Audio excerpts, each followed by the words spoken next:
All right. It should be popping up for you now, as the kids say. No kids say that.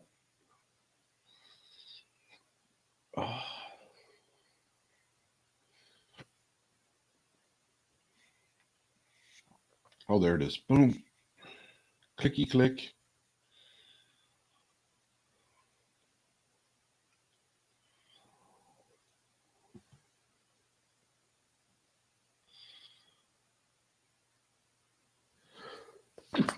Oh, let's see.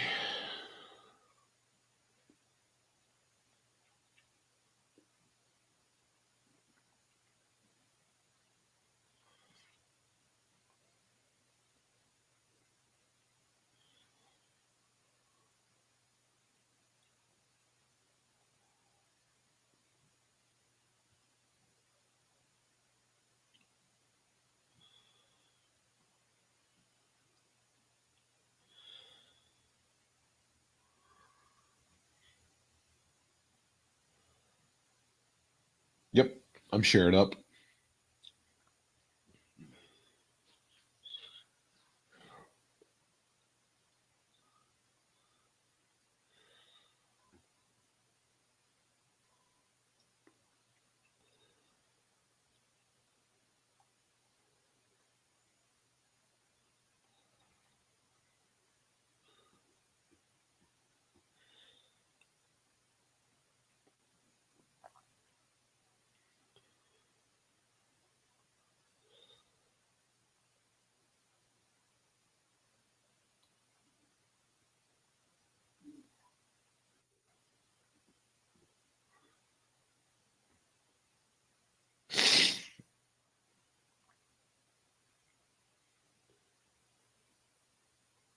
All right.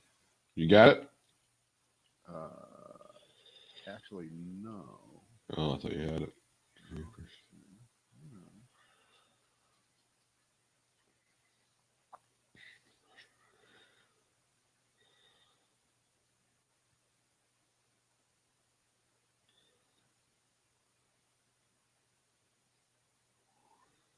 Yeah. All right. Ready to go? Good. Excellent. Outstanding. Okay. It is the Brad and Britt cast.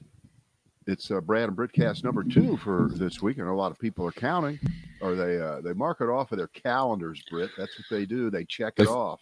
They flip that calendar. Yep. Is that what they do? May, and then wait till they get to May the 11th. Okay. Are you like me? I just want to start off and hijack the way that this story is being presented in the media sometime about this Liz Cheney thing, where they go, these Republicans, this is going to be a tough choice for them about whether to get rid of her or not. The soul of the party is at stake. Don't you love how it's presented?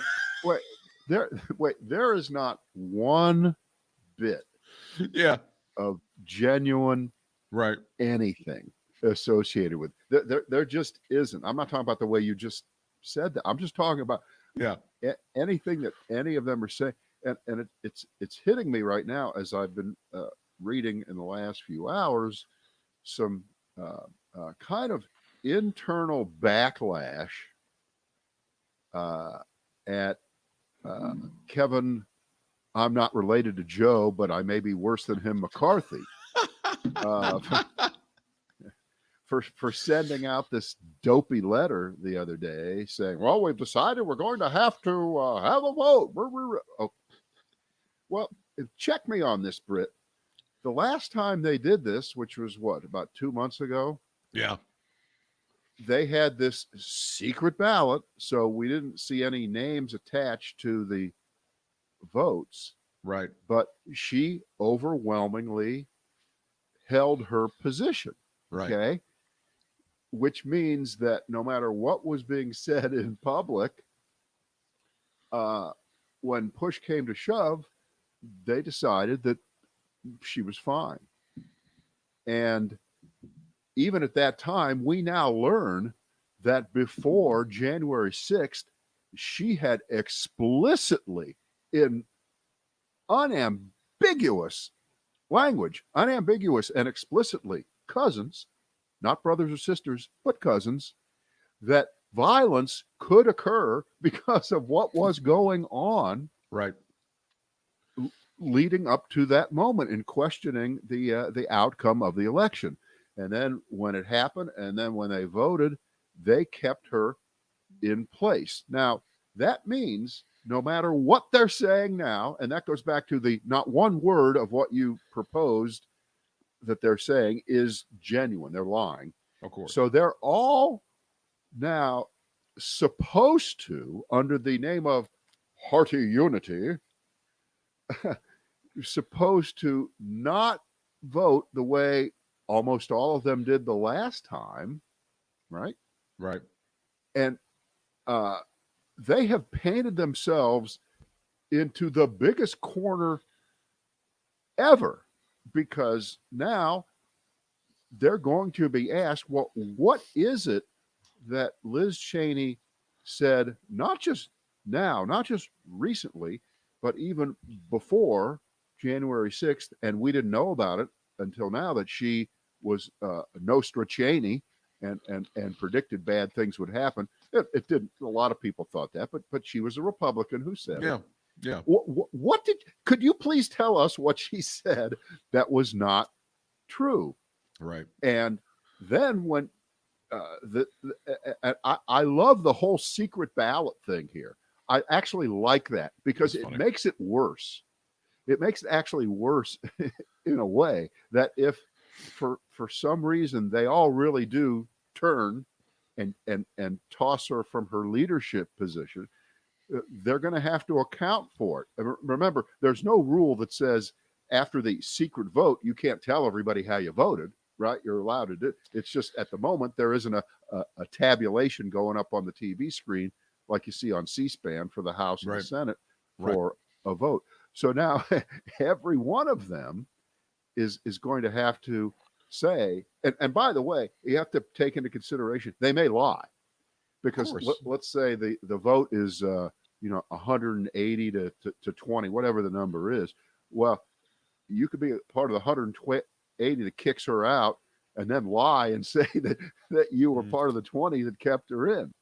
I mean, they have just totally dropped a bucket of shit on their heads here. And again, when we just pull back, this is all under the guise of the straight political calculation that this is the key to victory in 2022 to regain enough seats more to control the House of Representatives. And you know what? They could be right, because the districts are going to be rejiggered and gerrymandered, and every illegal, illicit, if not illegal, but immoral, wrong, everything that's wrong with this country, everything. I mean, the problem, the confidence, in my opinion, of quote everyone, of quote Americans in their election system isn't based on what happens on election day with people cheating or lying about who they are or misrepresenting themselves and illegally voting. It's all these other things. It's the fact, and I know that most people, even to this moment, don't know what gerrymandering is. I mean, I know we're just so fucking sophisticated, Britt. I know, right? We're just talking above the people so much. I know. It's such a highly educated college boy thing that we're talking about here. It's tough to get that information too. It would be impossible to find out. If there were just something I could type it into that would tell me what things are. If there was something available to me. Typing in what is gerrymandering, that's not a question. That's not an issue. It's just that so they don't know. So I just think that Kevin McCarthy, who for many years has really said some dumb things. Yeah. He said something that was so dumb a few years. I can't even remember what it was. Do you remember when he got in so much trouble for saying something? I can't remember what it was about, but he was the headline story for a couple of days for saying something that was so stupid, that was so idiotic, that they almost threw him out of leadership a few years ago. I can't recall what it was, but he just had not the brightest man going. He just isn't. He just isn't. Well, when it comes to this, this thing about Liz Cheney and about the vote and stuff, let me just introduce the phrase voter integrity. Okay, we want to make sure that there's voter integrity when it comes to tossing her on her ass. But I love the hand-wringing as though this is like something that's really in doubt. They've got a moment. They're on the precipice. This is the soul of the party. And if they decide to throw her out, it could be really bad stuff. It's over. It's a fait accompli. There's no chance that she's not going to lose the vote. They've already lost their soul. The soul of the Republican Party is gone. It's dashed to the rocks. I disagree. I think it is possible. I think it is possible because of the fact that it is a secret vote, that Kevin McCarthy is a dumbass, and that Kevin McCarthy, by putting his dick out there on the table and saying she's gone, and they have this long list of reasons that we need party unity, and she's not in sync with us, and she hasn't been on the side of the Republicans becoming the party of the working. She's, they just make up all this crap about her, and they wouldn't dare say, well, number one, we've always hated her because she got her gig because she's Dick Cheney's daughter. They can't say that, right? Okay, because they used to love that. Right. That used to be okay. But, they used to love. They used to think that was great. Right. They can't say all those things about her, and I'm not a fan of her policies. I wasn't much of a fan of her father's policies, but she's decided to put it all on the line here and hope, maybe probably against all hope, just like we have had, the rest of us in America have had for these many years of Trumpism, that we really know that they know how full of shit Trump was. They know how bad he sucked. But, and this is the but moment, okay? She is really giving them an off-ramp, the Republicans. She is. But I don't see that they're going to take it. I can't. They're not going to take it. No, of course they're not going to take it. They're not going to take the off-ramp because they're on the highway to hell. I mean, the highway to hell has no off-ramps. There's the title of today's episode. Well, and plus, Lindsey Graham every day goes on Sean Hannity and lectures everyone about how important it is to remind everyone that Donald Trump is the future of our party. And anyone that deviates from that, they just don't know what the hell they're talking about. And so you're right. You're absolutely right. But we all, back there somewhere in the deep recesses of our brain, have this little drop of optimism that really has not been fulfilled all these years. No, there's no basis in reality for it. Right. I mean, I get that, and as long as they're completely enthralled, or they're going to take the road that Donald Trump has paved for them, we're in deep trouble, and this is just an anti-democratic, small d, movement that does not believe in the precepts of the founding fathers and democracy and fair elections and things of that sort. And what do, Britt? They use that famous phrase you just threw out there, it's all about election integrity. Everyone is sweating election integrity. Nobody is sweating election integrity. Nobody was sweating election integrity except for the guy that lost in the election that had the most integrity in our lifetimes. And then he lied about it. And they said, well, okay, all right, well, okay, that sounds good. We'll go with you. And you bought the whole basket. You bought it all. And it is hard to believe. It is hard to believe that 6 months almost after the election, that Trump may have even a stronger stranglehold over the Republican Party than he did before. It's just pathetic. But and four and a half months after he led an insurrection and inspired an insurrection. Right. And when you think about the fact that this campaign to not only forget January 6th, or to blame Antifa, or to say it wasn't that big of a deal, or to, quote, understand it. And by the way, I highly recommend that you read at least a little bit of the piece, the most frightening thing I read all day, the piece about the young Josh Hawley of Missouri. Right. And he reminds me, when you read it, of what a fuckface that Stephen Miller was. Remember all the shit you read about when he was a teenager? Yeah. He was the asshole in high school who threw garbage on the floor and pointed at the janitor and said, "Pick it up. That's what you're here for. That's what that's what a piece of shit he was." Right. So Hawley, the piece reads, was writing these editorials at age 13 or 14. And they were all political weirdo editorials, but the bottom line is, after the bombing of the Murrah Federal Building in Oklahoma City in 1996, he wrote that he did understand. He did understand why there was so much anger at our government and all the people who sympathize with Timothy McVeigh. They're not all gun-toting, mouth-breathing morons. They're not.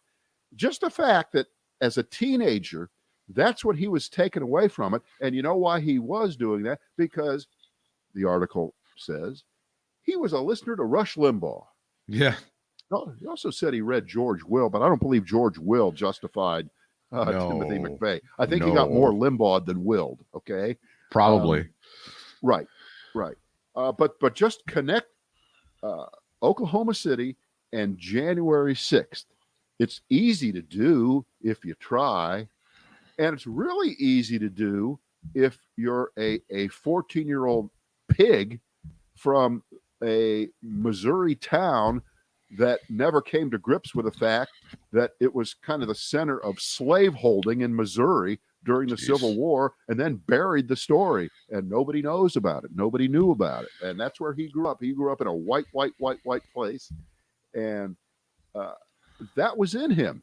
And then apparently he faked his way through school and got liberal professors on his. He was a suck up. He was Eddie Haskell. He was Eddie Haskell. Wow. Look that up, kids who didn't watch Leave It to Beaver. Look it up. And he's revealed himself now in the last few years. And boy, that picture of him with the fist raised, man, that one's going in the archives, right? That one is never going to be. But among Republicans, they love it. They think it's the greatest thing ever. They think it's like he'll put it in a campaign ad, and he'll probably do well with it because they love that shit. We'll I'm not quite so sure of that.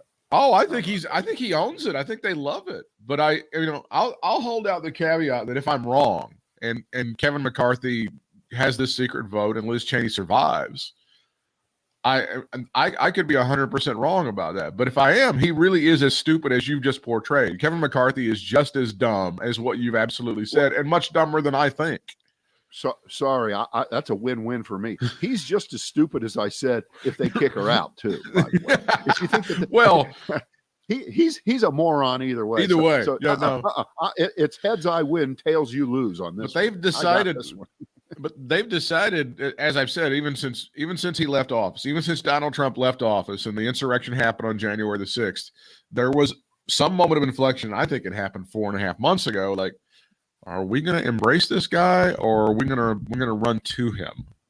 And as a party, with the exception of Adam Kinzinger and Liz Cheney and just very few, Mitt Romney and a couple of others, they've flocked to him.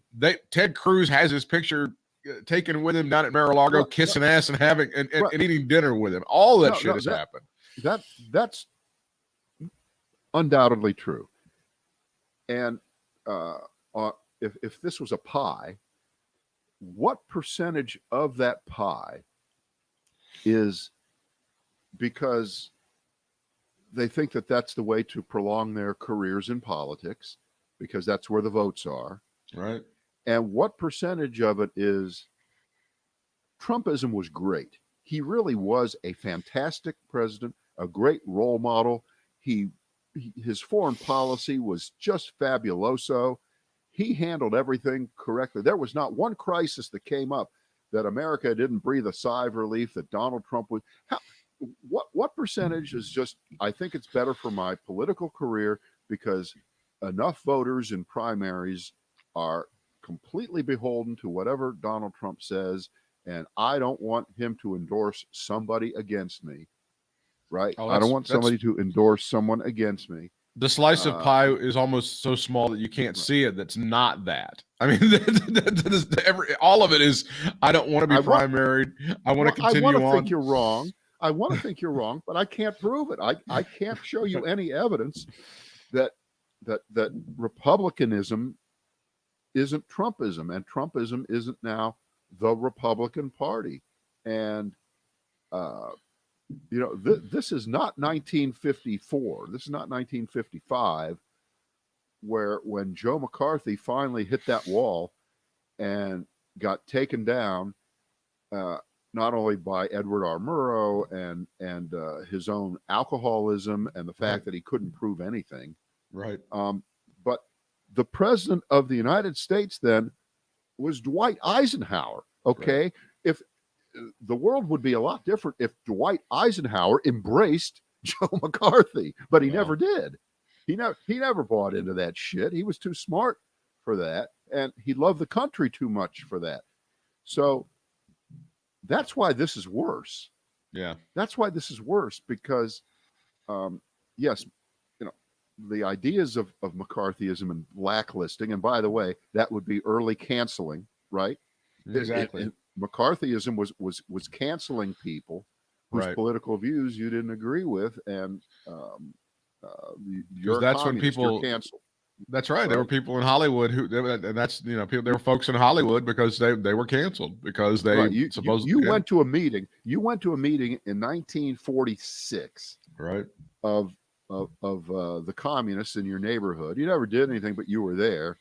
Well, that's it. Your career's over. You can't ever write another screenplay for a movie. Sure. Okay? Well, that was cancellation, right? Right. That was true cancellation. So, I just I find it hard to believe. But again, if they go through with it and she doesn't get removed, he's every bit as stupid as you've said. Because if you tell me that Donald Trump is not the head of the Republican Party, with a straight face, if you tell me that he's not the titular head or whatever you want to say of the Republican Party, then tell me who is. That's a dirty. That isn't titular a dirty word. No, it's not. It means it's like the title. It's like titular. It's like official from the office. Titular, the title. Like, what is a titmouse?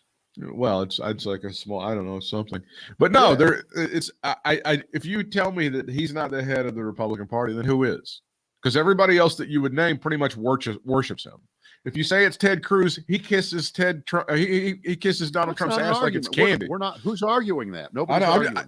Well, I just wonder if anybody really is seriously making the argument that Donald Trump is not the head of the Republican Party. Because he lost an election. They say he doesn't.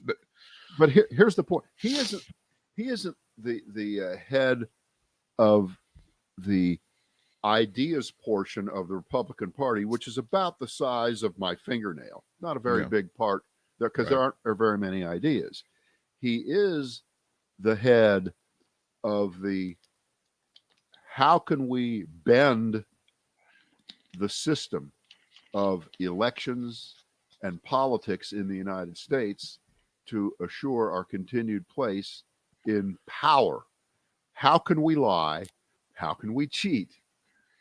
How can we do whatever it takes to undermine the basic precepts of democracy in the United States? He is the head of that part of the party. And the problem is all these so-called Republicans, they all thought, well, I was part of the Tea Party class of 2010. We ran because we didn't want higher taxes. We thought Obamacare was social. Boy, those were the good old days when you that was cool. That was kind of cool. That was an idea. I didn't agree with it, but at least it was an idea.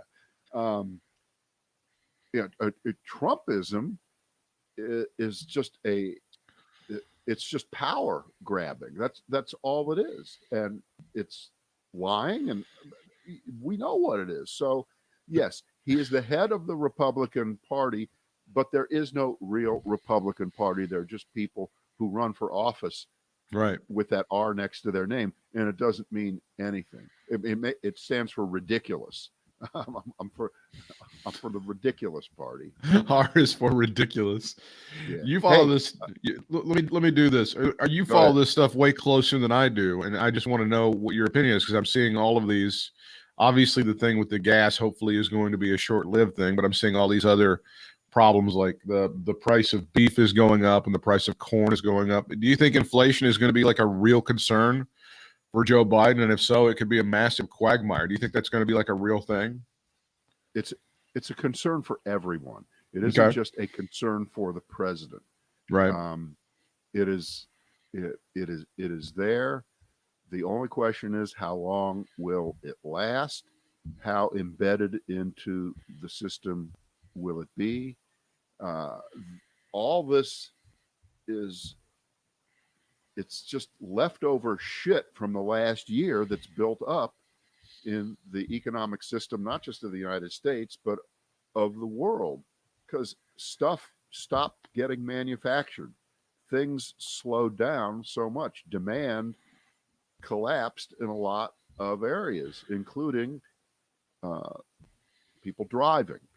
So when it comes back so quickly, it takes a while to adjust, and therefore you're going to see rising prices all through the system, and that's what we're seeing.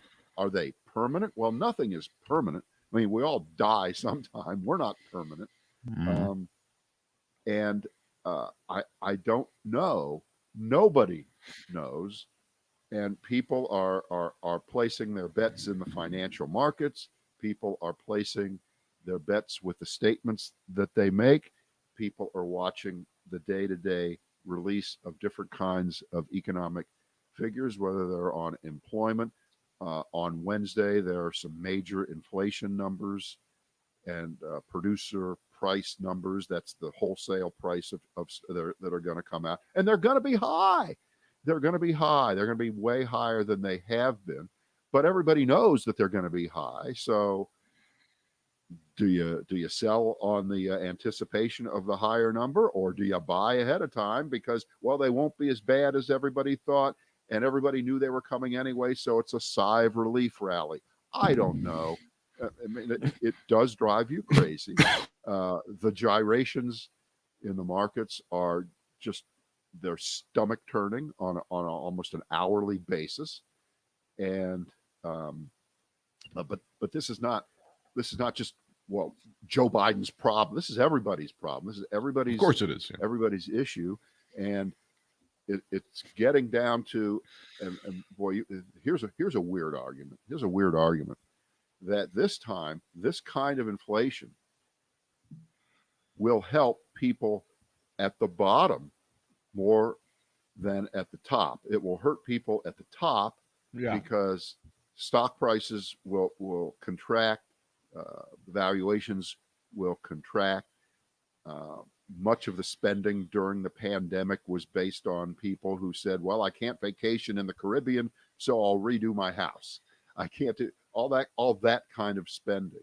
Well, that's going to go away. And people who have either been out of work or have been in jobs and been able to hang in there should theoretically now be able to demand higher wages. Right. Because if everybody can't find people to serve the food at the restaurant, what are they going to have to do? They're going to have to raise how much they pay to draw people out, which drives prices up. That's a perfectly optimistic view, and we know that in the real world, well, fuck it, I'm not paying anybody anymore. If you don't want the job, I'll run my restaurant with 15 people instead of 23. And I'll figure out how to get by. We know. And if you pay people more money, that necessarily is going to drive the price of goods and services up. So that's part of the problem. Right. Yeah. And I don't know whether I buy that particular view of inflation. So. I just remember these, and you had to live through this. I remember Gerald Ford walking around with those win buttons, whip inflation now, and stuff like that. And those were my idea. That was my idea. That was one of those buttons. and to the extent that I care about how Joe Biden, this is the sort of thing that could usher Donald Trump back into office. I mean, that's what I'm talking about in general. Is that's the sort of thing. No, if you get caught up in something like that. Well, but remember, that Donald Trump was the architect, was one of the builders of the inflation that's expressing itself now, right, in its own way. Yes, it was staying low, and interest rates were low while Trump was in there, but that was just dumb luck. It wasn't because Donald Trump was a great economist, and he was lucky that he picked the right guy to run the Federal Reserve.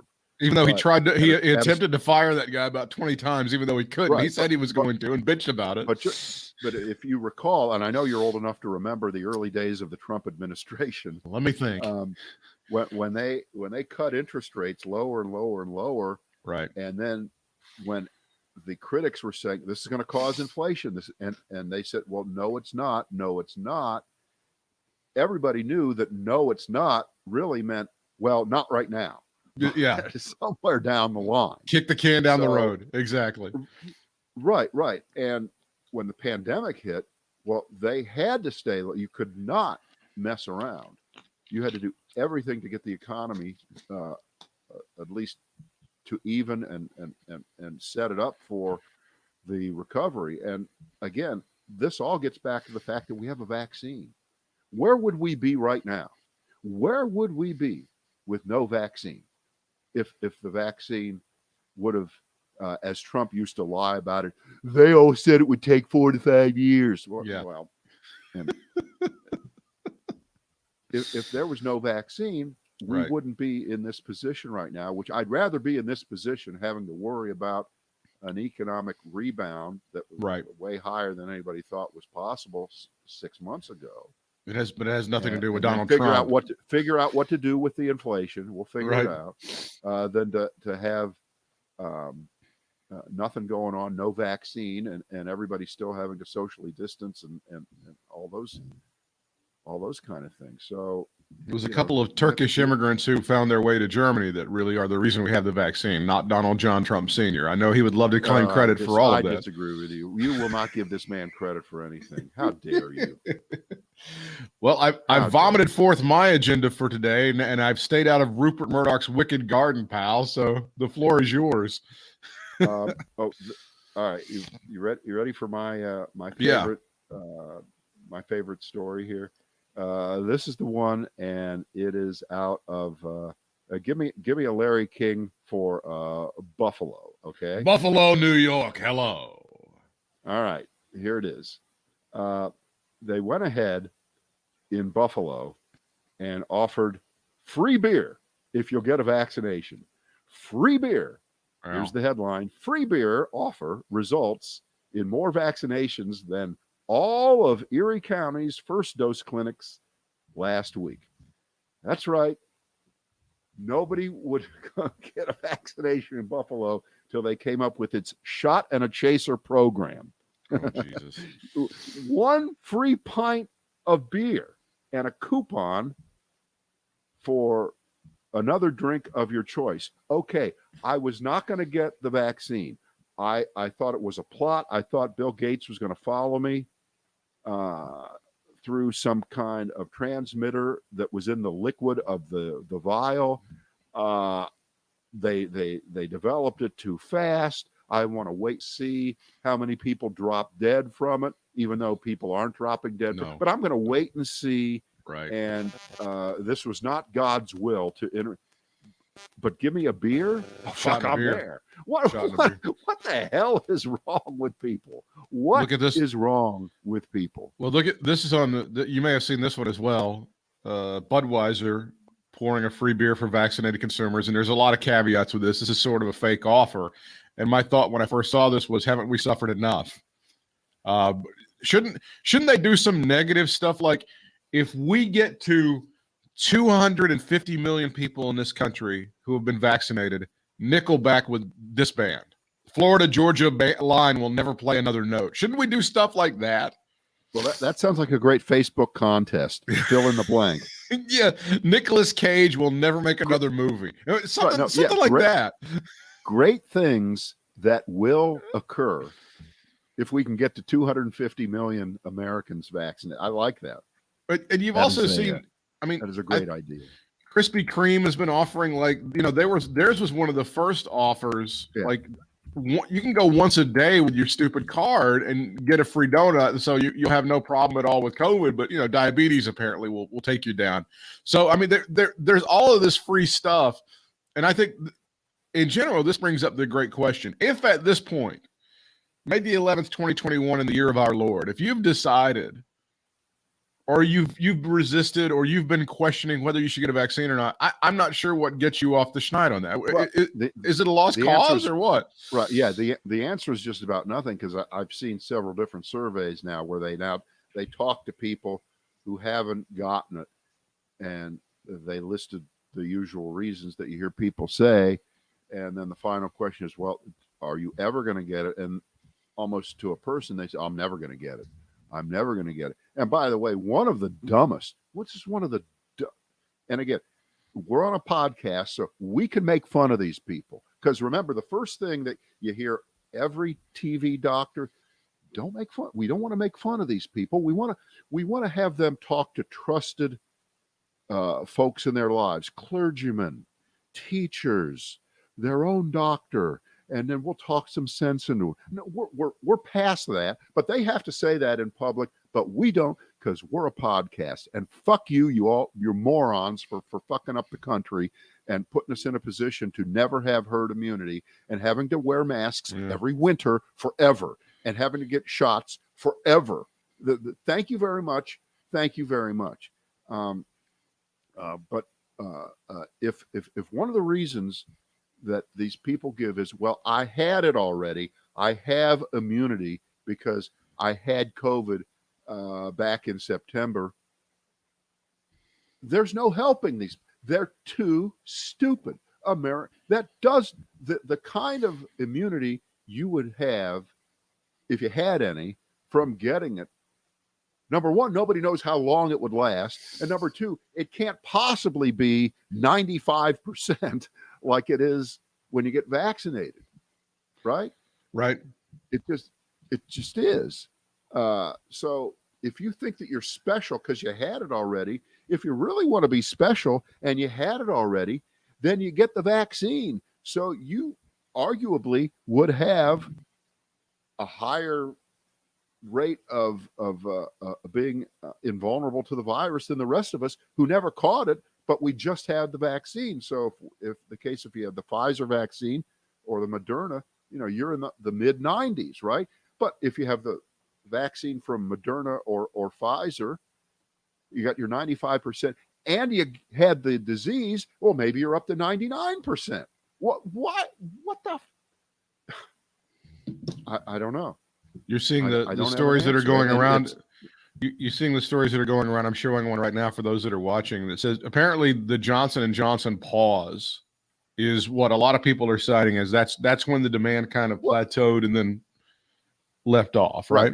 Yeah. If you're dumb enough to want to find an excuse not to get the other two vaccines by saying, well, the Johnson & Johnson thing, 12 women out of 8 million got sick. Well, I'm not going to get it. And by the way, I'm a dumbass white male from Montana. If you're that dumb, again, we can't have a discussion. Well, right? we can't have a discussion. What that story did was it was affirmation of anybody who kept saying to their family, because they were running out of excuses at that point. Like, oh, this is gonna, and it's the chip 5G, and we don't know. They were never running out of excuses. They had plenty of excuses. But then this story came up, and they had to pause it, and there's aha, and they were but it was again 6 people out of 6 million. It was very rare. They paused it. It's back. And now try to overlay that story that I'm showing you right now with this story right here. Almost 20% of unvaccinated Americans still prefer the J&J COVID vaccine after the pause. So you have a number of people that right before the pause happened, you remember you were seeing all these stories about it was the hot vaccine. A lot of people wanted it. A lot of folks who were particularly elderly didn't have a way to go get a shot, didn't want to trouble somebody with 2 trips. They were happy to go get just 1 trip with the J&J. And then it was paused. And then all of a sudden it wasn't the hot vaccine. But